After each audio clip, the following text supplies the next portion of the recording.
بسم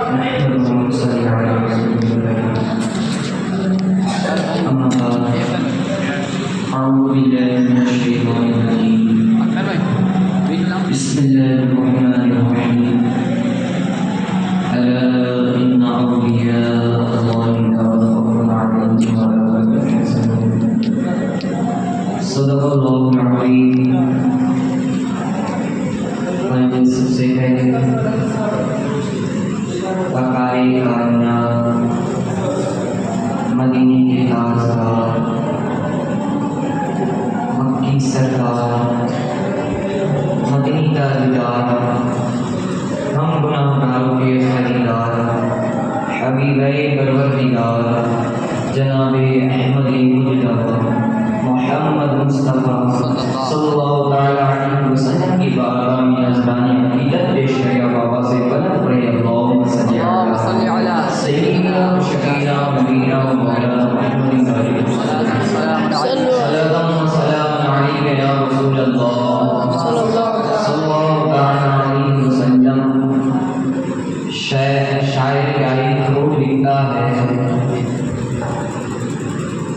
بہن قرآن پڑھتی ہے، بہن قرآن پڑھتی ہے تو بھائی کو عبرت ملتی ہے، بہن قرآن پڑھتی ہے تو بھائی کو عبرت ملتی ہے، اور جب ماں قرآن پڑھتی ہے تو بیٹا عبدالقادر پیدا ہوتا ہے. ماں قرآن پڑھتی ہے تو بیٹا عبدالقادر پیدا ہوتا ہے. وہ اس لیے کہ جب بہن قرآن پڑھتی ہے تو بھائی کے دل میں شوق پیدا ہوتا ہے، ایک جذبہ پیدا ہوتا ہے کہ بہن قرآن پڑھ رہی ہے.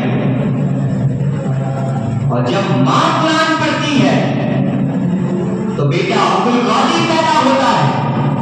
ماں روزہ رکھتی ہے، بیٹا خواجہ غریب نواز پیدا ہوتا ہے.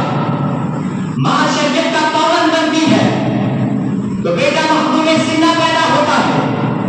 اگر ماں نمازی ہو، ماں روزے دار ہو تو بیٹا عبدالقادر پیدا ہوتا ہے.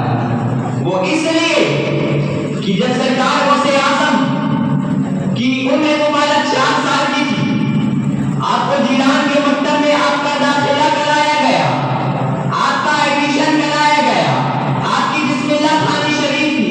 آپ کے استاد آپ کو بلاتے ہیں اور کہتے ہیں، آپ کے پاس بلا کر کہتے ہیں بیٹا پڑھو بسم اللہ الرحمن الرحیم. کہا بیٹا پڑھو بسم اللہ الرحمن الرحیم. سرکار غوث پاک نے بسم اللہ شریف کے ساتھ 18 پارہ سنا دیا.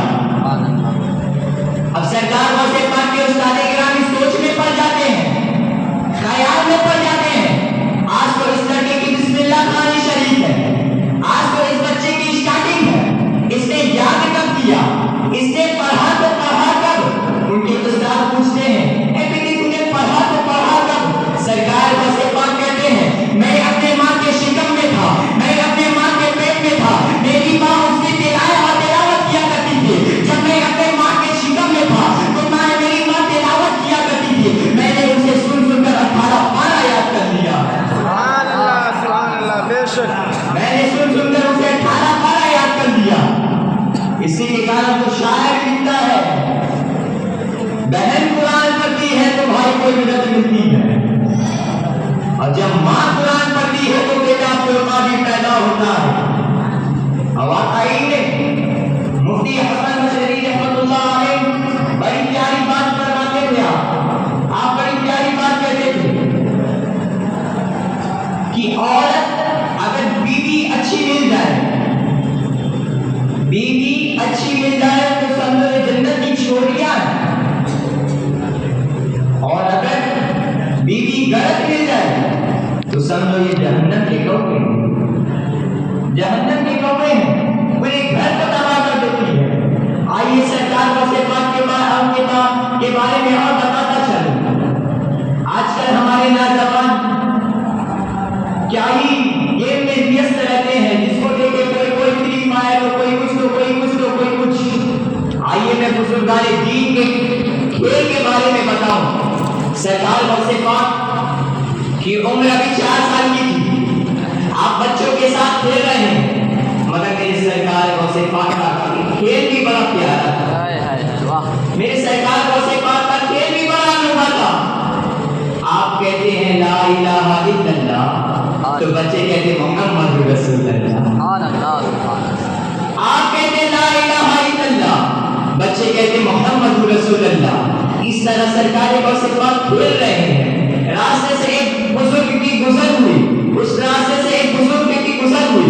وہ بزرگ بھی بڑے کامل تھے. انہوں نے وہ سمجھ گئے کہ یہ بچہ کوئی عام بچہ نہیں ہے. وہ بزرگ نے سلام کیا السلام علیکم. سارے بچوں نے سلام کا جواب دیا وعلیکم السلام. لیکن وقت کے کتب سرکار غوث پاک نے ایک سلام کے جواب میں وعلیکم سلام کہا. اب وہ بزرگ سوچ میں پڑ جاتے ہیں. وہ بزرگ بھی بڑے کامل تھے. وہ سمجھ جاتے ہیں بات تو کچھ ہے. جب میں نے سلام ایک بار کیا ہے تو اس نے سلام کا جواب مجھے 2 بار کیوں دیا. اب پوچھتے ہیں اے بیٹے بتا تو سکی جب میں نے سلام ایک بار کیا تو نے سلام کا جواب مجھے 2 بار کیوں دیا. اب سرکار غوث پاک کہتے ہیں اے بابا چھوڑو نا تم اپنا کام کرو مجھے اپنا کام کرنے دو. نہ وہ بابا کہتے ہیں نہیں بیٹے بتا تو سکی جب میں نے تجھے سلام ایک بار کیا تو تم نے مجھے سلام کا جواب 2 بار کیوں دیا. اور وہ بابا پوچھنے لگتے ہیں. سرکار غوث پاک کہتے ہیں تم نہیں مانو گے بابا کہتے ہیں نہیں مانوں گا. سرکار غوث پاک نے اس بابا کا ہاتھ پکڑا. پہاڑ کی ٹیلی پر لے گئے اور پہاڑ کی ٹیلی پر لے گئے اور کہا کہ وہ محلہ دکھ رہا ہے وہ شہر تجھے دکھ رہا ہے بابا. وہ شخص نے اس بابا نے کہا مجھے شہر دکھ رہا ہے. سرکار غوث پاک نے کہا وہ محلہ دکھ رہا ہے. سرکار بابا نے کہا وہ مجھے محلہ دکھ رہا ہے. سرکار غوث پاک نے کہا وہ گلی دکھ رہا ہے وہ گلی دکھ رہا ہے. وہ بزرگ نے کہا ہاں مجھے وہ گلی دکھ رہا ہے وہ محلہ دکھ رہا ہے. ہاں مجھے وہ محلہ دکھ رہا ہے وہ گھر دکھ رہا ہے. وہ بابا نے کہا ہاں مجھے وہ گھر دکھ رہا ہے. سرکار غوث پاک کہتے ہیں آج سے تو 4 سال پہلے اس شہر میں آیا تھا. وہ بابا کہتے ہیں ہاں میں اس شہر میں 4 سال پہلے آیا تھا. اس شہر میں وہ محلے میں میں 4 سال پہلے آیا تھا. وہ گلی میں میں 4 سال پہلے آیا تھا. سرکار غوث پاک کہتے ہیں وہ گھر میں تمہیں دستک دی تھی. تو نے کیا سمجھ کر دستک دیا تھا وہ بابا نے کہا یہ سیدوں کا گھر ہے میں سلام کرتا ہوں. مجھے کچھ دعائیں مل جائے گی مجھے کچھ نیکیاں مل جائے گی مجھے کچھ نیکیاں مل جائے گی. سرکار غوث پاک کہتے ہیں تو حضرت اے بابا جب تمہیں سلام کیا تو تجھے سلام کا جواب واپس نہیں ملا. وہ بابا نے کہتے ہیں نہیں مجھے تو سلام کا جواب نہیں ملا. تو کہتے ہیں کیوں تو کہنے لگے سرکار غوث پاک فرماتے ہیں اس وقت میں آج سے 4 سال پہلے وہ میرا گھر ہے. آج سے 4 سال پہلے تو وہ گلی میں آیا تھا وہ گھر پہ آیا تھا تجھے دستک دی تھی مگر میرے گھر میں کوئی مرد موجود نہ تھا.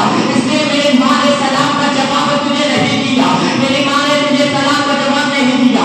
اور بابا کہتے ہیں تجھے یہ بات کیسے معلوم چلی کہ میں نے آج 4 سال پہلے میں وہاں گیا فلاں جگہ گیا. وہ بابا کیا وہ سرکار غوث پاک کہتے ہیں میں اپنے ماں کے شکم میں تھا میں اپنے ماں کے پیٹ میں تھا. میں نے تیرے چہرے کو دیکھ کر سمجھ گیا میں اس وقت سمجھ گیا تھا میں تجھے اس وقت جان لیا تھا اور آج سے 4 سال پہلے سے میں تجھے ڈھونڈ رہا تھا. آج تو نظر آیا ہے تو ایک کا سلام کا جواب دے کر میں نے آج کا قرض اتارا ہے. ایک کا سلام کا جواب دے کر آج سے 4 سال پہلے کا قرض اتارا ہے. سبحان اللہ بے شک بہت خوب. ایک سلام کا جواب دے کر آج کا میں نے قرض اتارا ہے اور ایک کا سلام کا جواب دے کر آج سے 4 سال بعد کا قرض اتارا. یہ وہ سرکار غوث پاک ہے. یہ وہ سرکار غوث پاک ہے. فرماتے ہیں اگر میرا کوئی چاہنے والا کوئی میرا ماننے والا مجھے مشرق سے پکارے تو میں اس کی فریاد مغرب سے سنتا ہوں. بے شک سرکار غوث پاک فرماتے ہیں کوئی میرا چاہنے والا مجھے مشرق سے پکارے تو اس کی فریاد میں مغرب سے سنتا ہوں. ایک بار پڑھ کر بے اللہ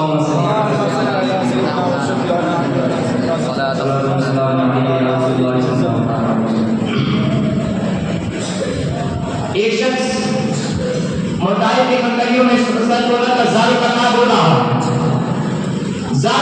رہا ہے اور پروردگار عالم سے عرض کر رہا ہے یا رسول اللہ میری گناہوں کو بخش دے، یا اللہ میری گناہوں کو بخش دے مولا۔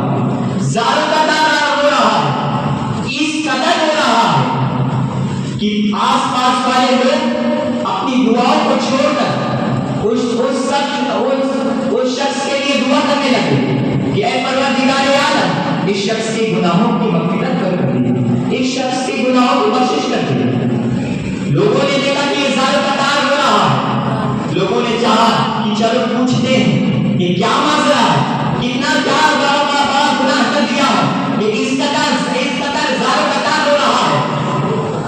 جب وہ لوگ جب وہاں پہ گئے اور دیکھا تو وہ کوئی اور نہیں تھے بلکہ وقت کے کتب سرکار غوث پاک تھے۔ یہ وہ سرکار غوث پاک ہے جس نے عائشہ کی وضو سے 40 سال تک فجر کی نماز ادا کی۔ سبحان اللہ یہ وہ سرکار غوث پاک کی تقویٰ